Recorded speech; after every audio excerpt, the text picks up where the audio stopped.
hello friends बरायबाय बड' जब info अफिशियेल YouTube चेनेलाव आसा खालामो गासैबो मोजां दङ दा जोबोर मोजां एसएससी अफिशियेल नटिस होबावबाय बेनो जाबाय एमटिएस आरो हावलदार पस्टनि थाखाय आरो लोगोसे जायफ्रा एग्जाम होदोंमोन नोंथांमोननि एन्सार किसा होबाय दा लोगोफोर एसएससी दानिया गोबां स्पिड जाबाय स' नोंथांमोना थाबनो साख्रि मोनो आरो एग्जामा थाबैनो जायो एनडिसि अफिस बरपेटानिफ्राय गोदान अफिशियेल नटिस डाटा एन्ट्रि अपारेटर साख्रि ओंखारदों जेराव नोंथांमोना एप्लाइ खालामनो हागोन जायनो क्राइटेरिया गोरोबो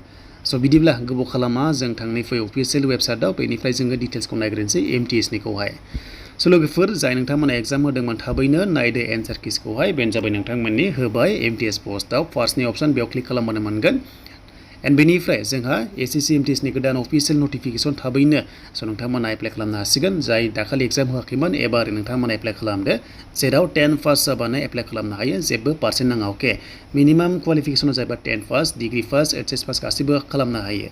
स' लोगोफोर जोंहा बे एप्लाइ जानो गोनांमोन 14 जुनावनो जानो गोनांमोन अके स' नाथाय बेयो पस्टपन जादोंमोन मानोना माखासे टेकनिकेल इसु जादोंमोन अके स' बेखायनो नोंथांमोना गोदान डेट मोनबाय आरो एप्लाइ खालामनो हासिगोन 30 जुनाव स' 30 जुनाव नोंथांमोनाहाय अफिशियेल नटिफिकेसन मोनगोन लोगो लोगो एप्लाइ खालामनो हागोन आरो बे पस्टआ जोबोद बुरजा थागोन दाखालिना 11,000 बारा दंमोन आरो बेयाव एमटिएस पस्टआव आरो हावलदार पस्टआव जायखिजाया 10 पासनिफ्रायनो हौवाफोर हिनजावफोर नोंथांमोना खालामनो हायो आरो दानिया एग्जामा ओरैबायदि चेन्ज जाबाय जोबोर मोजां एग्जाम कन्डाक्ट खालामो दानिया एसएससीआ जेरावनाखि एसेबो नोंथांमोनाहाय गोनो गोथो जानाय नङा बेनो जाबाय 150नि एग्जाम जायो अके स' 150नि एग्जाम जायो आरो बे 150आव मोनसे हाबानो नोंथांमोनाहाय 3 नाम्बार मोनो गासै 50 कुइसन्स थायो मोनसे हाबानो एन्ड बेनिफ्राय सेसन 1 एन्ड 2 थायो सेसन 1आव जास्ट 24 मोननांगौ क्वालिफाइड जानो बेखौहाय काउन्ट खालामा फाइनाल स्टेजआव नाथाय सेसन 2आव नोंथांमोनाहाय नाम्बार मोनथारनांगोन अब्लासो नोंथांमोनखौहाय सेलेक्ट खालामो दा बे 50 कुइसनाव जायनिखि मोजां नाम्बार मोनो नोंथांमोनाहाय सेलेक्ट जागोन मोनसे हाबानो 3 मोनगोन आरो मोनसे रं जाबानो 1 माइनास जागोन हमना ला 50 कुइसना 40 हायोबा हमना ला स' नोंथांमोना 120 मोनबाय जुदि 10आ जुदि नेगेटिभ जाबायब्ला एबा रं जादोंब्ला स' बेनिफ्राय 10 माइनास खालामनांगोन अब्ला 110 जागोन अके स' बेबायदि सिस्टेमाव लाङो एन्ड बेनिफ्राय सेसन 1आव पास जाथारनांगोन सेसन 1आव पास जायाबा नोंनि सेसन 2खौहाय नायखाया अके नाया जास्ट सेसन 1खौ नोंथांमोना क्वालिफाइड जाथारनांगोन अब्लासो सेसन 2आवहाय स' नोंथांमोनखौहाय नायनाय जागोन हाजार नोङो सेसन 2आव 100 मोनबाबो नाथाय फार्स्टआव नोंथांमोना पास जाथारनांगोन 24 नाम्बार मोनथारनांगोन सेसन 1आवहाय स' बे जाबाय एसएससीनि प्रसेस एन्ड बेयाव पास जानाय लोगो लोगो फिजिकेल टेस्ट जागोन हावलदार पस्टआव बेनिफ्राय एमटिएसआव डिस्क्रिप्टिभ टाइमनि नोंथांमोनखौहाय लाबावनाय जागोन स' दानिया जोङो डाटा एन्ट्रि अपारेटरखौ नायनोसै बरपेटा डिस्ट्रिक्टनिफ्राय फैदों डिसि अफिसनिफ्राय नोंथांमोना अफिशियेल नटिफिकेसन बेयाव क्लिक खालामनाय लोगो लोगोनो हागोन आरो बिनि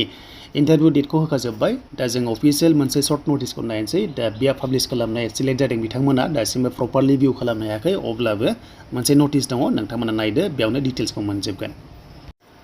दा बेयाव नै गासिबो दङ स' नोंथांमोननिया बेनो जाबाय डाटा एन्ट्रि अपारेटर सानैल' दङ पस्टआ जायनाखि लकेलिटि नोंथांमोना वाक इन इन्टारभिउ होबानो जाबाय डाइरेक्ट इन्टारभिउ लागोन अके बेनो जाबाय भाइभा टेस्ट लागोन एग्जाम गैया